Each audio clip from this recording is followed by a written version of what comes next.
I got into track when I was really young. My mom, she saw me running faster than everybody, and then she threw me in track. DePaul sophomore triple jumper Jaya Hoff was named Big East Field Athlete of the Week earlier this month. A star since high school, the Wisconsin native has been breaking records all her life. So, Jay is an athlete who came in with unbelievable high school athleticism, talent, just raw jumping ability was just off the charts. But it hasn't always been smooth sailing for Hoff since she came to DePaul last year. She suffered a knee injury last season that kept her out of action until the beginning of this year. It was hard. It was very hard. That was my first real injury, so just having the support I needed from my family, my teammates, my coaches, that really helped. The injury, however, has not affected Hoff on the field.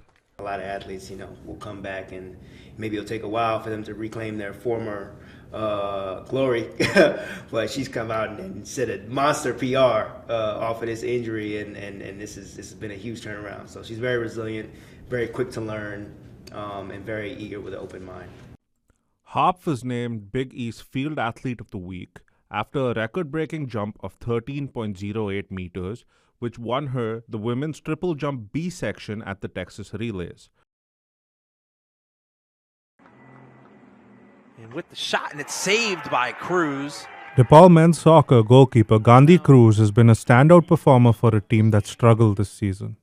Cruz was named the Big East Goalkeeper of the Week last month and has consistently been putting in strong performances in net for the Blue Demons.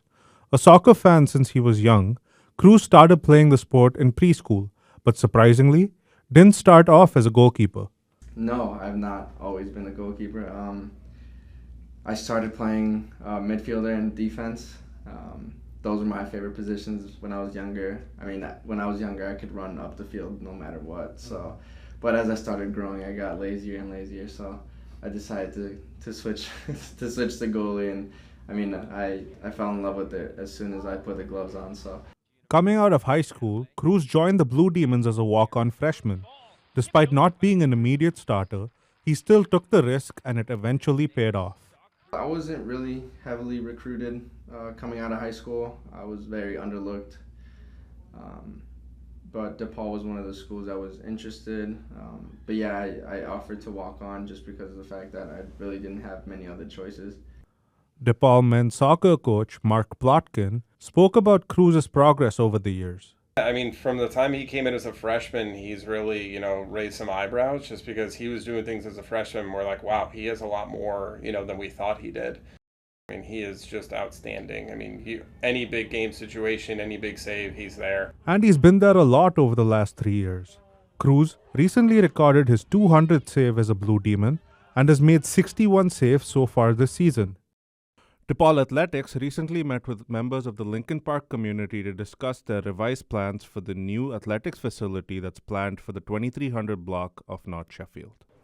Plans that some oppose because they require tearing down 4 old homes and an apartment building structure that some feel have historic and aesthetic value.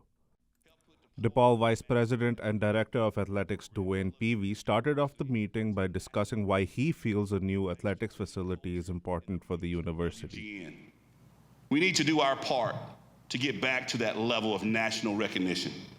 We need to be a household name and a true front porch of this great university. Uniquely, the university's athletic department is an asset for media reach and exposure. Whether we agree with it or not, it's much easier for an athletics department to garner media attention than our academic colleges and programs today. The alderman of the 43rd Ward, Timmy Knudsen, spoke about the current state of the proposal. In response to the feedback received at the last community meeting, as well as feedback that was sent to our office, the 43rd Ward office, by those in the community who could not attend last time in person, we asked DePaul to make significant changes to their first proposal. These changes were related to many things, including design, aesthetics, openness to the general student population, size, sustainability, and also commitments to the community on topics such as long-term preservation efforts and use by youth sports leagues. Despite these modifications, some still had concerns, including Brian Comer, the president of the Sheffield Neighborhood Association. So we still have some concerns. You know, we cherish our architecture here, not just on the near north side of Chicago and in Lincoln Park and in Sheffield, but in the city of Chicago. Specifically in our area, as one of our neighbors mentioned, that, you know, people are knocking down gorgeous buildings. And right here you have 5 buildings, 2 of them being orange rated, but the other 2 are gorgeous 3-story walk-ups with stained glass windows. And, you know, it adds to the neighborhood feel that DePaul cherishes, right? And that's made it such an attractive campus. We'd love to save our architecture. And we're looking forward to continuing the conversation with the university to see if that can happen. Some feel the new facility will be a needed addition to the university.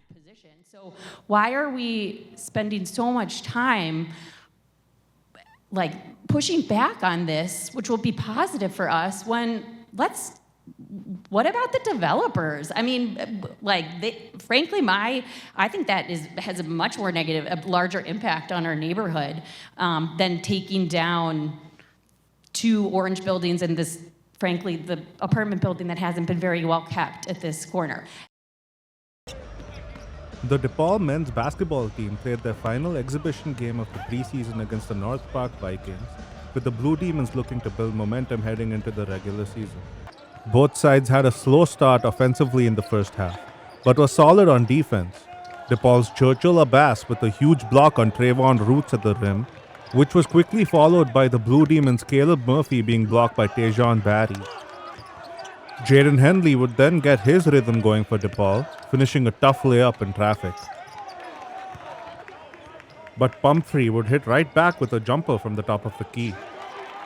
Great play from the Vikings as Phil Holmes Jr. finds Julian Gatewood on the backdoor cut for the bucket, and they will cut the lead to 2 as Colden Van Landingham finishes over Chico Carter Jr. The DePaul volleyball team had a tough test as they took on the 15th-ranked Creighton Blue Jays at the McGrath Phillips Arena. Creighton raced to a 6-2 lead early in the first set, but a great kill by DePaul's Jill Presley was able to stop the Blue Jays from building momentum. Presley would then get up high to block Creighton at the net to make it 2 quick points in succession for the Blue Demons. In the very next rally, Creighton's Ava Martin almost broke DePaul's serve after an exciting back and forth between the 2 teams.